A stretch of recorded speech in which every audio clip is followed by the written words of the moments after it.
교육청장이 기금운용본부를 공사화하겠다고 밝혔습니다. 기금의 안정성을 해칠 수 있다는 새로운 논란으로 번질 전망입니다. 전북교육청이 이번 여름방학에도 삼성이 후원하는 교육캠프에 학생을 추천하지 않아 논란이 일고 있습니다. 백제유적 세계유산 기획보도.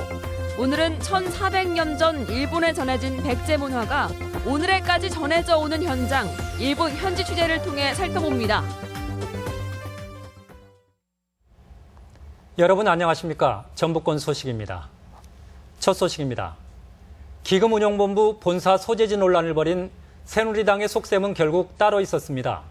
공사화 추진을 위해서 소재지 논란을 이용했던 겁니다. 하지만 공사화는 기금의 정부 관리 강화라는 점에서 또 다른 파장을 예고하고 있습니다. 유룡 기자가 보도합니다.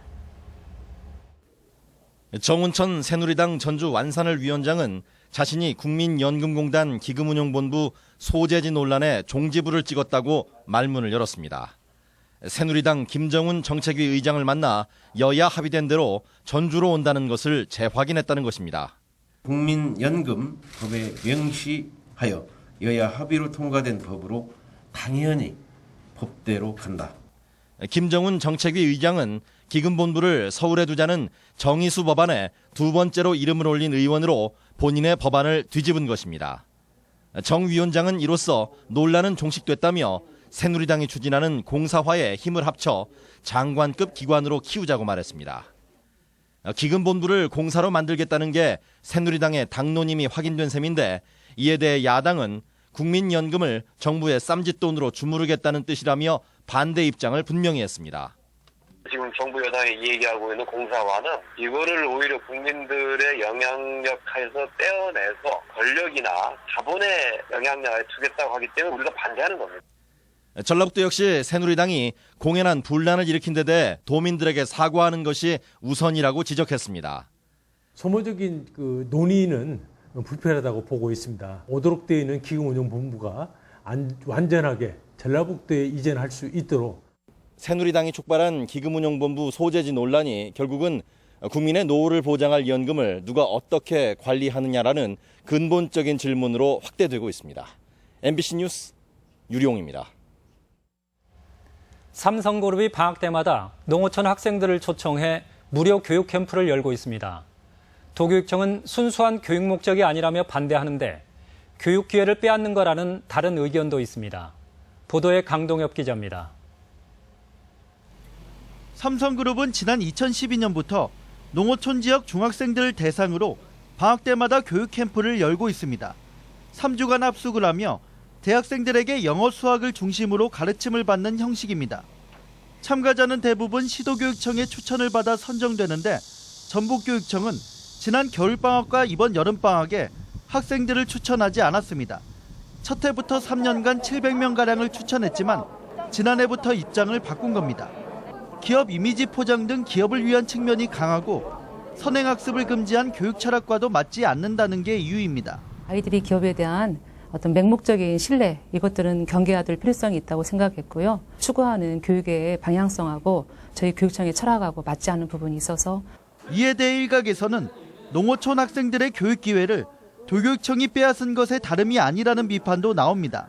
정책적 철학과 맞지 않다고 해서 일방적으로 막는 것은 부적절하고 학생들과 학부모들의 자율적 선택에 의해서 참여가 될 수 있도록. 한편 이 캠프에 학생을 추천하지 않은 교육청은 전국에서 전북교육청이 유일합니다. MBC 뉴스 강동엽입니다. 어제 전주문화방송에서 보도해드린 교사들의 무더기 비위 사실과 관련해서 무주의 한 고등학교에 대해 도교육청이 9월 1일자로 신임 교장과 교감을 2명으로 늘려 발령해 학교 혼란을 수습하기로 했습니다. 문제의 무주 해당 학교에서는 수년간 지역 주민단체로부터 지원금을 부당 수령하고 개인정보를 무단 열람해 4명이 파면이나 해임되는 등 모두 16명이 징계를 받았습니다.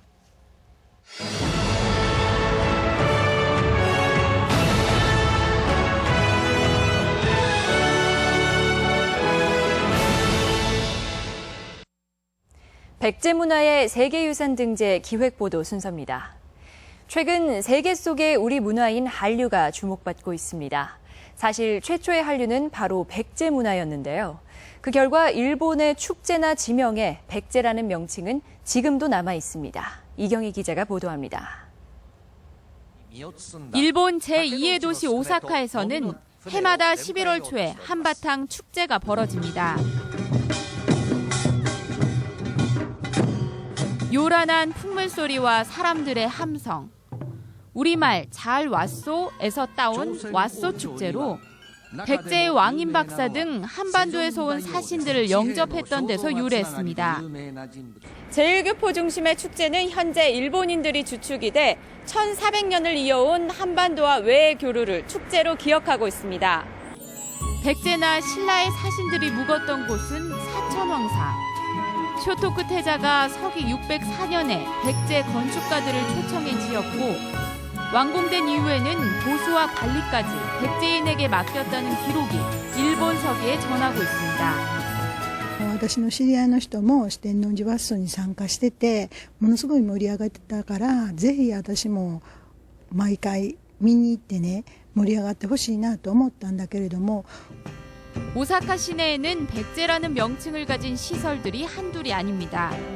화물열차가 바삐 움직이는 이곳에는 백제역이라는 간판이 또렷하게 보입니다. 인근에는 백제 마을이 있고 백제교라는 다리와 남백제 초등학교까지 백제 명칭은 1000년 넘게 그대로 사용되고 있습니다.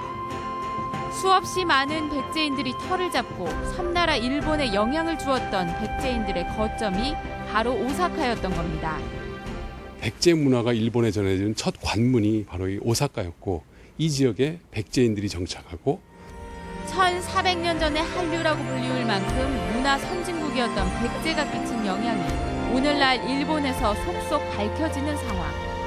이 모두가 백제가 동아시아 문화 교류의 중심지였음을 오늘에 전하고 있습니다. MBC 뉴스 이경입니다.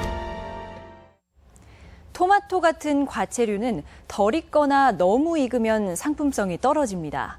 그런데 음악을 이용해 신선도를 조절하는 기술이 개발됐습니다. 이몽진 기자가 소개합니다.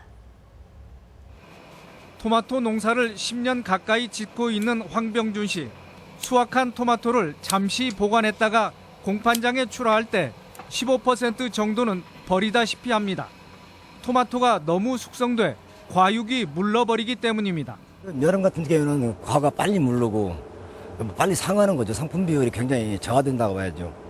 농촌진흥청이 이 같은 농가들의 어려움을 덜어주기 위해 음파를 이용해 토마토 숙성 시기를 조절할 수 있는 기술을 개발했습니다. 토마토에 특정 음역대의 소리를 들려준 결과 소리를 들려주지 않은 토마토보다 수확 후 신선도가 닷새가량 더 지속됐습니다. 특히 1kHz에서 6시간 동안 처리했을 때 40%나 익는 정도가 지연돼 효과가 가장 컸습니다. 특정 음파를 토마토 식물에다가 처리를 하면 식물은 이걸 외부 시그널로 인지를 해서 관련되는 유전자들의 발현을 증가시키거나 감소시키게 되는데 음파 처리가 토마토의 숙성을 촉진시키는 에틸렌 발생과 호흡량을 줄이는 역할을 하기 때문입니다. 음파 처리 재배는 음파 프로그램과 스피커만 갖춘다면 농가에서 손쉽게 활용할 수 있습니다. 농촌진흥청은 앞으로 사과와 복숭아 등에도 음파 처리 기술을 적용하는 연구를 계속해 나가기로 했습니다. MBC 뉴스 임홍진입니다. 전주시는 종합경기장 부지에 683억 원을 들여 오는 2018년까지 전시 컨벤션 센터를 건립하기로 하고 오늘 공사 입찰 방법 심의를 전라북도에 요청했습니다. 전라북도는 경기장 이전을 전주시 자체 재원으로 추진하는 것은 무리라는 입장이어서 전주시가 제출한 심의안의 통과 여부에 관심이 모아지고 있습니다. 군산 하수관거 임대형 민자 사업인 BTL은 특수공법이 시공됐는지 준공은 적법했는지가 의혹의 핵심입니다. 시민사회단체들이 의혹 해소를 위해 해당 구간 굴착과 함께 수사도 촉구했습니다. 정진호 기자입니다. 군산 지역 22개 시민사회단체들이 군산시청 현관 앞에서 기자회견을 열었습니다. 2011년 6월 당시 현장 사진이 제대로 없는 부실한 서류를 토대로 준공됐다고 문제를 제기했습니다. 준공 사진을 포함한 준공 조서를 제출하도록 돼 있는 민간투자법을 위반했다며 철저한 조사와 수사를 촉구했습니다. 적법하게 이루어졌는지 철저히 조사 및 수사 의뢰하여 위법사항이 확인될 경우 강력한 조치를 취할 것을 촉구한다. 공신력 있는 용역기관이 제작성한 준공도면을 손글씨로 수정한 시행사와 시공사, 감리원, 그리고 이를 최종 도면으로 확정한 군산시도 문제가 있다고 지적했습니다. 특수추진공법 공사 구간에 대해 2개의 도면이 정반대의 주장을 담고 있어 불신과 의혹이 증폭되고 있다고 주장했습니다. 현장을 굴착해서라도 명확히 밝히라고 촉구했습니다. 시공사, 시행사, 감리원들이 검토하여 수기로 표정한 내진관 표기 중에서 어떤 것이 맞는지 현장을 굴착하여 의혹을 해소하라. 시민단체들은 또 국민권익위원회 의결 사항인 관로조사를 시민단체까지 포함시켜 즉각 실시하라고 요구했습니다. 이 같은 시민단체들의 요구에 대해 군산시는 취재와 인터뷰 요청을 거부했습니다. MBC 뉴스 정진호입니다. 새정치민주연합 이용득 노동위원회 위원장은 도내 의원들과 기자회견을 열고 박근혜 정부의 노동개혁은 군산 GM 해고 사태처럼 아버지의 일자리를 빼앗아 자식에게 주자는 조삼모사에 불과하다고 지적했습니다. 이들은 법인세 인하 등으로 늘어난 30대 대기업의 사내유보금 710조 원을 풀어 고용 창출과 신규 투자를 하는 것이 바람직하다고 덧붙였습니다. 전주시는 지난해 전주 한옥마을에서 1박 이상을 한 체류형 관광객은 총 17만 3천 명으로 지난 2010년 4만 3천 명보다 4배 이상 증가했다고 밝혔습니다. 이는 남부시장 야시장과 청년몰, 야간 상설 공연인 마당 창극 등 저녁 볼거리가 늘어난 때문으로 분석됐습니다. 오늘의 간추린 소식입니다. 상수도관 교체 작업으로 전주시 중화산동 일대가 내일 하루 종일 단수됩니다. 대상 지역은 완산구 용머리길에서 본병원 사거리 사이에 있는 중화산동 1, 2동 그리고 효자동 일부입니다.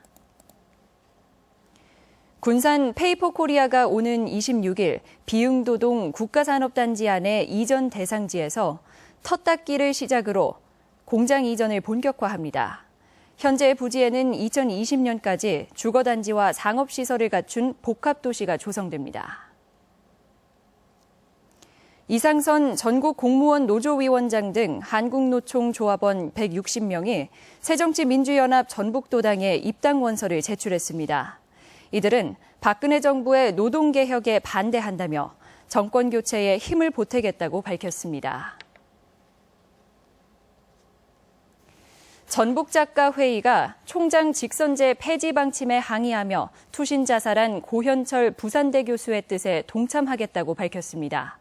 작가회의는 총장 직선제 수호를 위해 대학의 양심적 지식인과 함께 싸우겠다고 밝혔습니다. 순창군 발효미생물산업진흥원이 산업통상자원부의 발효식품 분야 수출 지원 기관에 최종 선정됐습니다. 진흥원은 앞으로 5년간 11억 원을 지원받아 기능성 식품 개발과 수출 지원 시스템 등을 구축하게 됩니다. 장수군이 승마 활성화를 위해 오는 12월까지 초중 고등학생을 대상으로 승마 체험 교실을 운영합니다. 전북권 뉴스였습니다.